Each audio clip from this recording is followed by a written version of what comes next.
Power. Power adalah kekuatan yang mendorong janin keluar. Kekuatan yang mendorong janin keluar dalam persalinan ialah his, kontraksi otot-otot perut, kontraksi diafragma, dan aksi dari ligamen dengan kerjasama yang baik dan sempurna. Pengertian his. His adalah salah satu kekuatan pada ibu yang menyebabkan serviks membuka dan mendorong janin ke bawah. Pada presentasi kepala, bila his sudah cukup kuat, kepala akan turun dan mulai masuk ke dalam rongga panggul. His yang tidak adekuat adalah suatu keadaan di mana his tidak normal, baik kekuatannya maupun sifatnya, sehingga menghambat kelancaran persalinan.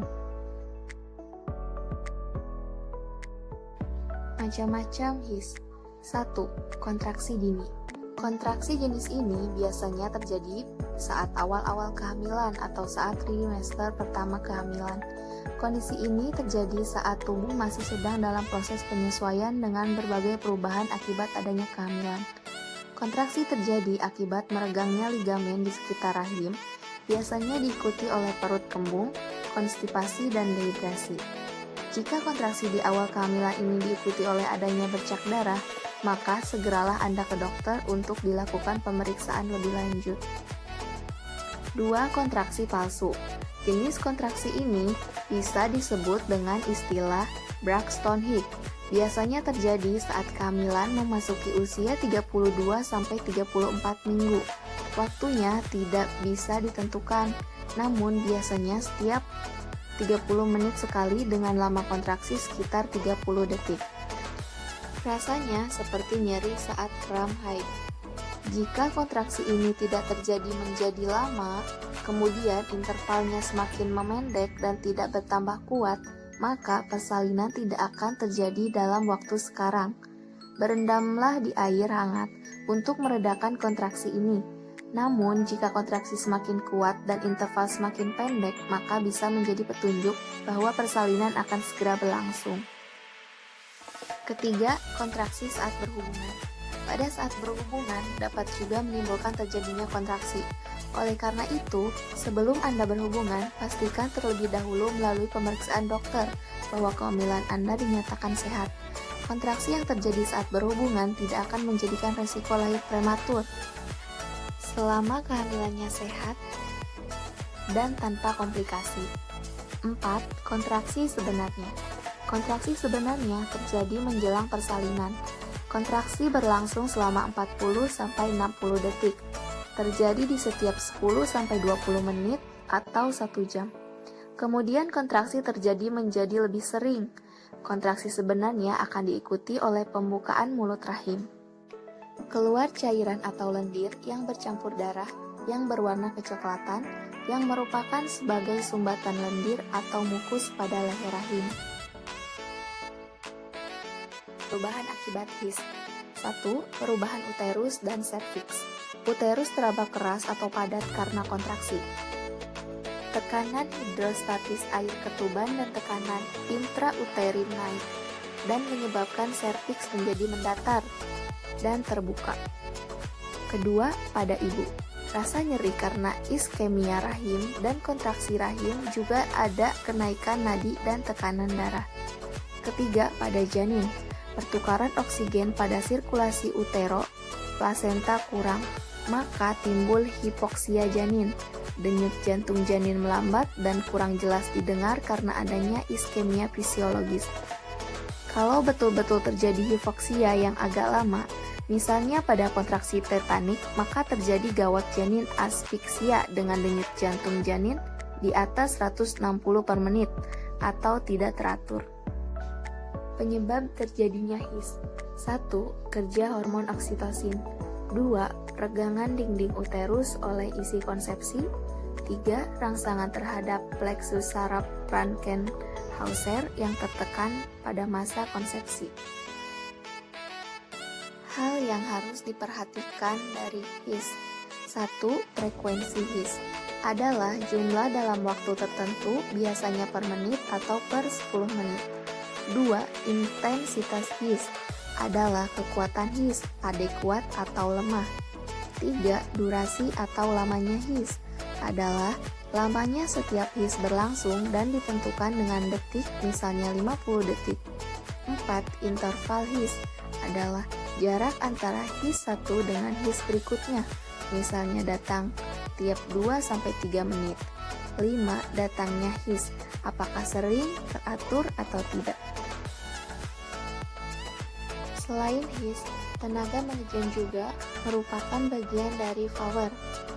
Setelah pembukaan lengkap dan setelah ketuban pecah, tenaga yang mendorong anak keluar selain his terutama disebabkan oleh kontraksi otot-otot dinding perut yang mengakibatkan peningkatan tekanan intraabdominal.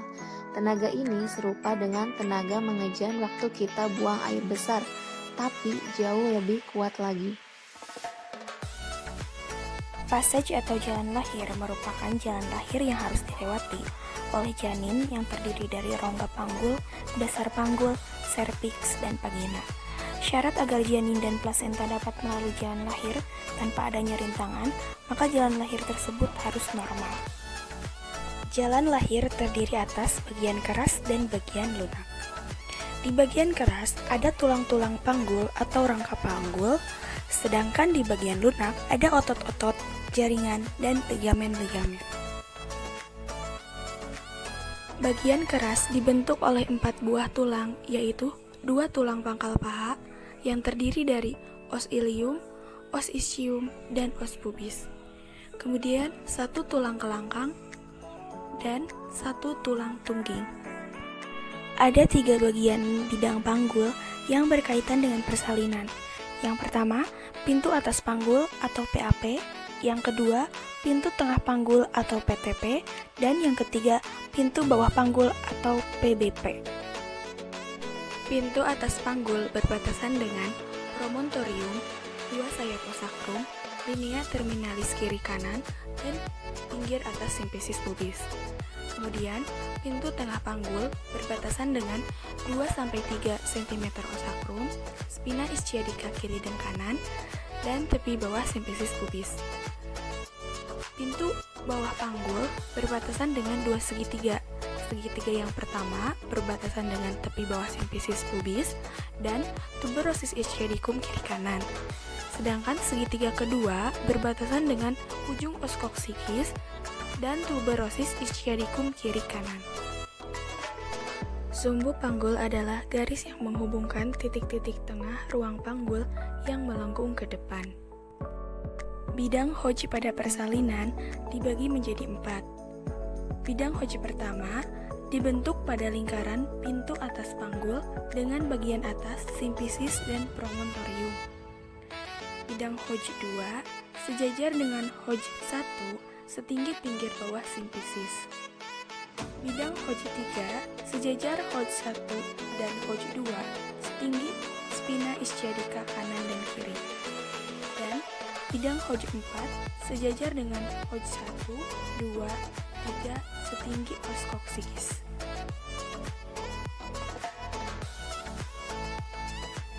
Berdasarkan pada ciri-ciri bentuk pintu atas panggul, ada 4 bentuk pokok jenis panggul.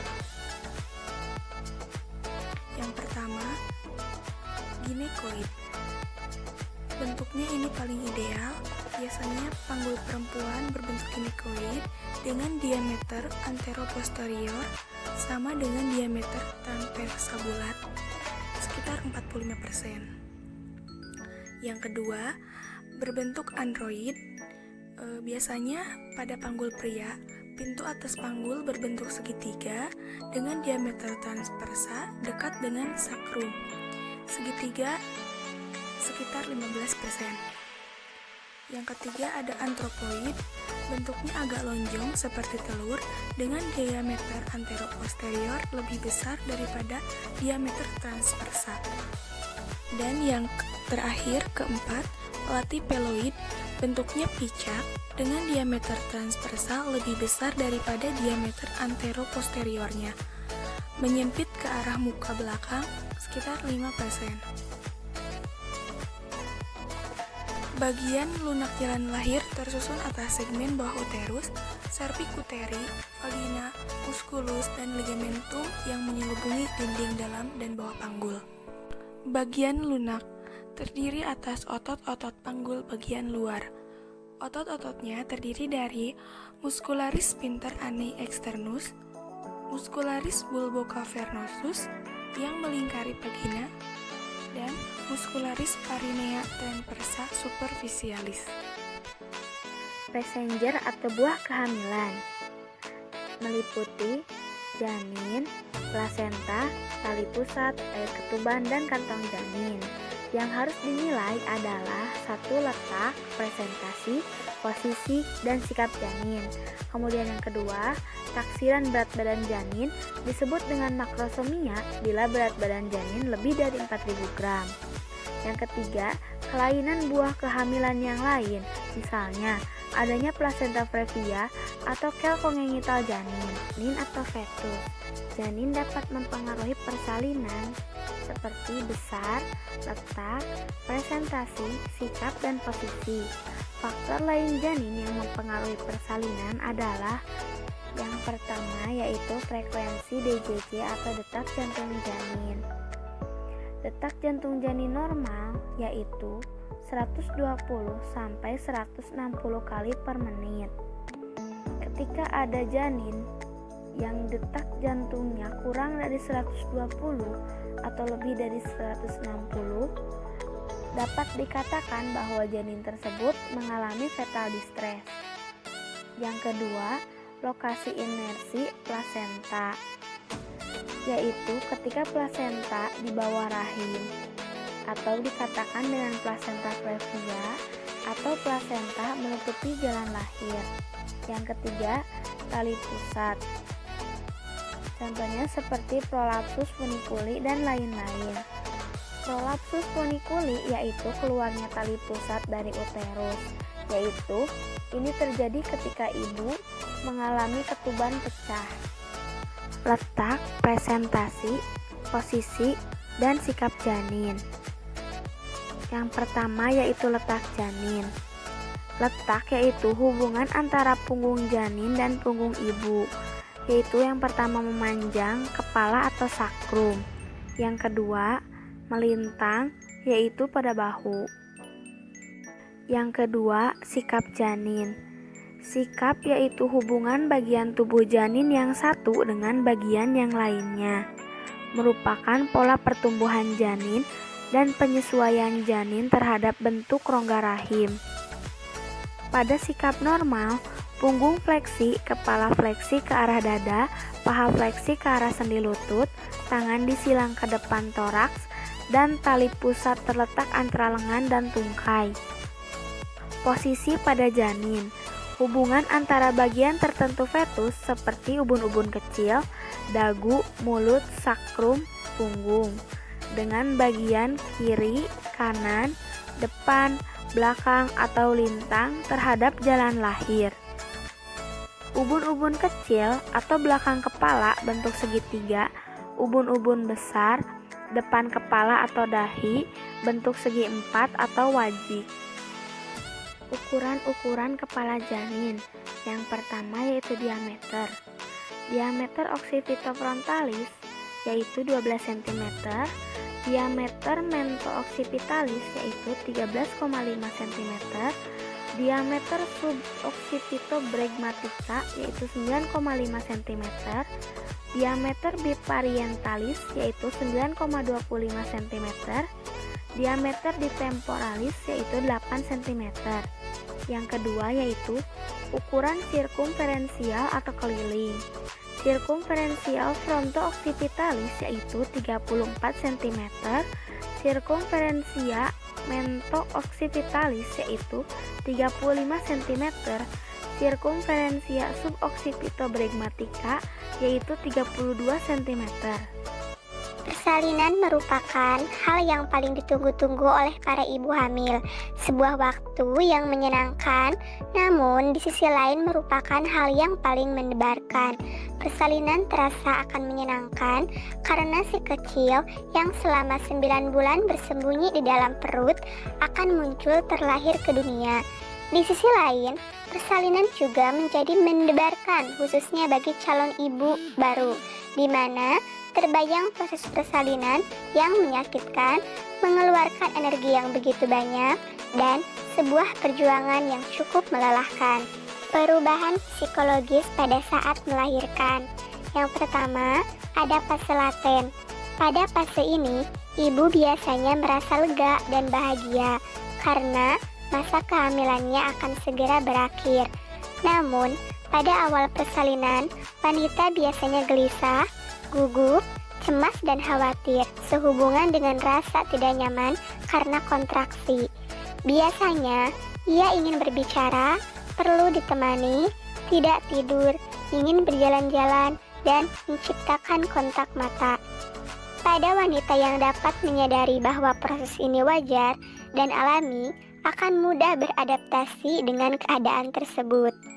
Yang kedua, ada fase aktif.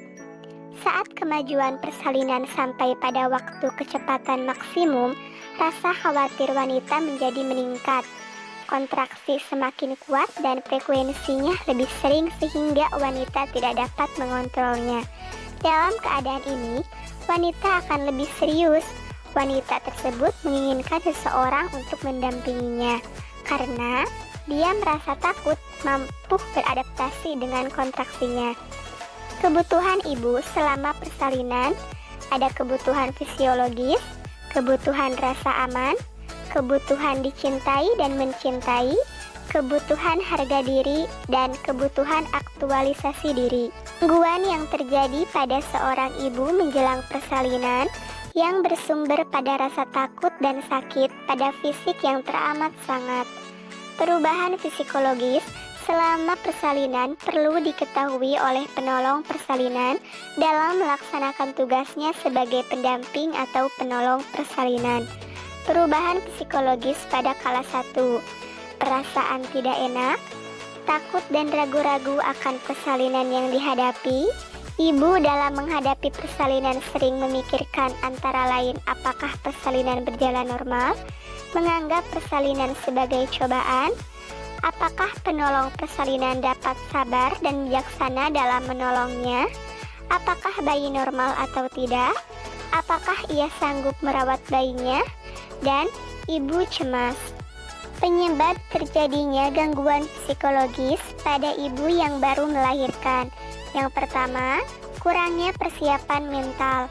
Yang dimaksud di sini adalah kondisi psikis atau mental yang kurang dalam menghadapi berbagai kemungkinan seputar peran ganda merawat bayi, pasangan, dan diri sendiri, terutama hal-hal baru dan luar biasa yang bakal dialami setelah melahirkan. Yang kedua, gangguan bonding attachment.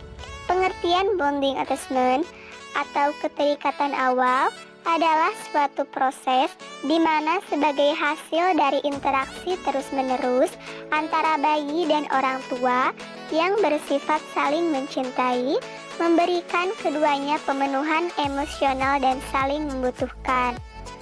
Tugas penting atau yang paling utama dari seorang wanita dalam proses kelahiran bayinya, khusus pada periode permulaan atau periode mulai melebarnya saluran vagina dan ujung uterus, ialah yang pertama, sepenuhnya patuh mengikuti kekuatan-kekuatan naluriah dari dalam, memberikan partisipasi sepenuhnya, dengan kesabaran, sanggup menderita segala kesakitan.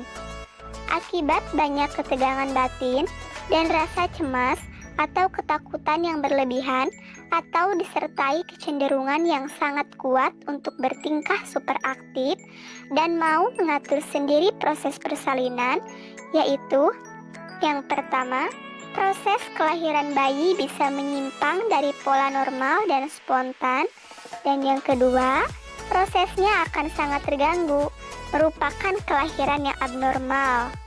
Situasi pada periode kedua berlangsung agak berbeda. Sekarang wanita harus bekerja keras, menahan kesakitan yang semakin hebat, dan tekanan-tekanan dalam perut harus disertai usaha merejan secara sungguh-sungguh.